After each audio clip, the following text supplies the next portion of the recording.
15 বছর ভারতে আত্মগোপনে ছিলেন শহীদ রাষ্ট্রপতি জিয়াউর রহমানের খুনি সাবেক সেনা কর্মকর্তা মোজাফের হোসেন।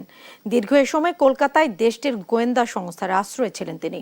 নিজেকে বিপ্লব সরকার এবং জয় ব্যানার্জি নামে পরিচয় দিতেন। ঘাতক মোজাফেরের বিচার তার অন্য সহযোগীদের মতোই হবে বলে জানিয়েছেন স্বরাষ্ট্রমন্ত্রী। এদিকে জিয়া হত্যার প্রকৃত রহস্য উন্মোচনে জাতীয় তদন্ত কমিশন গঠনের পরামর্শ সাবেক সেনা কর্মকর্তাদের।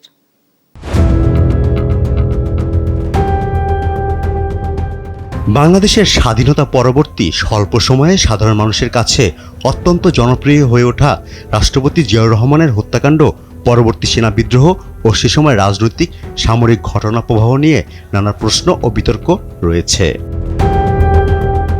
এই হত্যাকাণ্ডের দ্রুত সামরিক আদালতে বিচার সম্পন্ন হওয়ার ঘটনার নেপথ্যের প্রকৃত চিত্র এবং সংশ্লিষ্ট ব্যক্তিদের ভূমিকা উদ্ঘাটন হয়নি। শহীদ জিয়া হত্যাকাণ্ডের সঙ্গে সরাসরি জড়িত বর্তমানে একমাত্র জীবিত ঘাতক অবসরপ্রাপ্ত মেজর মোজাফফরকে আটকের মাধ্যমে তার বক্তব্য ও তথ্য আনুষ্ঠানিকভাবে জানার সুযোগ সৃষ্টি হয়েছে।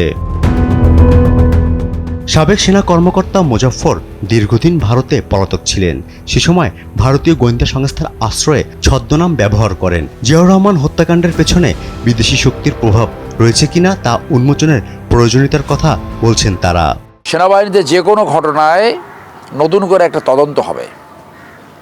এই তদন্তে সত্যিকারে জানা যাবে যে সেখানে কি ষড়যন্ত্র ছিল দেশ এবং বিদেশের, বিশেষ করে ভারতের এইখানে কি ভূমিকা ছিল। এরশাদের একজন ঘনিষ্ঠ অফিসার এই হত্যাকাণ্ড ঘটিয়েছে। এরশাদ ইন্ডিয়ার প্রভাবাধীন ছিল, ইন্ডিয়ার প্রভাব এরশাদের উপর ছিল। জিয়াউর রহমান হত্যাকাণ্ডের পর বেসামরিক আদালতে কোনো ধরনের হত্যা মামলা দায়ের হয়নি। এছাড়া হত্যার পর প্রকৃত তথ্য উদ্ঘাটন না করে তড়িঘড়ি করে সামরিক আদালতে বিচার সম্পন্ন করে প্রকৃত তথ্য আড়াল করা হয়েছিল। তাই ঘটনার বিশালতা ও ঐতিহাসিক গুরুত্ব বিবেচনা করে প্রকৃত সত্য বের করার জন্য দেশের সব বাহিনীর সমন্বয়ে একটি জাতীয় তদন্ত কমিশন গঠন দরকার বলে মনে করছেন সাবেক এই সেনা কর্মকর্তা। কোর্ট মার্শাল হতে হলে ফিজিক্যাল প্রেজেন্স দরকার হয়, তার মেডিকেল চেক আপ দরকার হয়, তার যে অ্যারেঞ্জমেন্ট অর্থাৎ চার্জ ফ্রেম যেটা সিভিলে বলে, সেইখানে তাকে পার্সোনালি জিজ্ঞাসা করা হয় গিলটি অর নট গিলটি। এইটা কোনো উকিলের পক্ষে সম্ভব না। উকিল এই যে অ্যারেঞ্জমেন্টটা অর্থাৎ যার বিচার হবে সে তারই বলতে হবে সে গিলটি অর নট গিলটি। এইটা তার পক্ষে অন্য কেউ প্রতিনিধিত্ব করতে পারবে না।